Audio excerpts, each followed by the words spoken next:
السلام علیکم رحمۃ اللہ وبرکاتہ۔ اللہ کی رحمت ہو آپ پر۔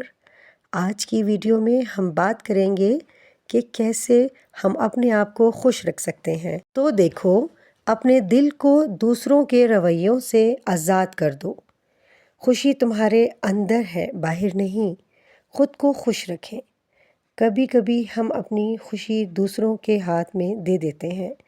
ہم سمجھتے ہیں کہ اگر وہ ہمیں چاہیں گے، تعریف کریں گے یا ہماری قدر کریں گے تو ہم خوش رہیں گے، لیکن سچ یہ ہے، خوشی کبھی کسی کے رویے پر منحصر نہیں ہوتی، بلکہ یہ آپ کے اندر کے سکون، آپ کے دل کے اطمینان اور آپ کے شکر گزار ہونے پر منحصر ہے۔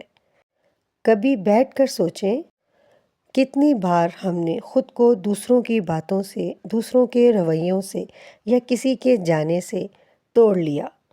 کسی نے جواب نہ دیا، کسی نے تعریف نہ کی اور ہم نے خود کو کمزور محسوس کیا، حالانکہ وہ لمحہ ہمیں مضبوط بننے کا سبق دے رہا تھا۔ مگر جو شخص اللہ کے قریب رہتا ہے وہ کبھی خالی نہیں رہتا۔ اپنے آپ کو خوش رکھنے کے چند طریقے۔ ہر دن کے آغاز پر شکر ادا کریں۔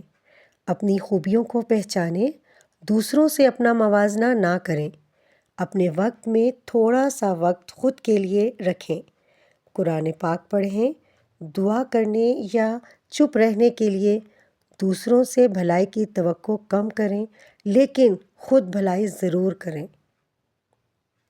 ہر حال میں یقین رکھیں کہ اللہ آپ کے ساتھ ہے اور یہی سب سے بڑی خوشی ہے۔ یاد رکھیں، خوشی باہر نہیں، اندر پیدا ہوتی ہے، اور جب انسان اپنے رب سے جڑتا ہے تو وہ سکون پا لیتا ہے جو دنیا کی کوئی چیز نہیں دے سکتی۔ تو آج سے فیصلہ کریں کہ اپنی خوشی کی ذمہ داری صرف خود پر رکھیں، کسی اور پر نہیں، کیونکہ جو خود کو خوش رکھنا جانتا ہے، دنیا کا کوئی غم اسے توڑ نہیں سکتا۔ اگر آپ کو یہ ویڈیو پسند آئی ہو تو اسے لائک ضرور کریں اور اپنے دوستوں کے ساتھ شیئر کریں تاکہ یہ پیغام مزید دلوں تک پہنچ سکے۔ اور اگر آپ نئے ہیں تو چینل کو سبسکرائب کر لیں اور بیل آئیکن ضرور دبائیں تاکہ آپ کو ہماری اگلی ویڈیو سب سے پہلے مل سکے۔ یاد رکھیں، ایک مثبت سوچ، ایک خوبصورت بات کسی کی زندگی بدل سکتی ہے۔ ہو سکتا ہے وہ بات آپ کے ذریعے کسی دل تک پہنچے۔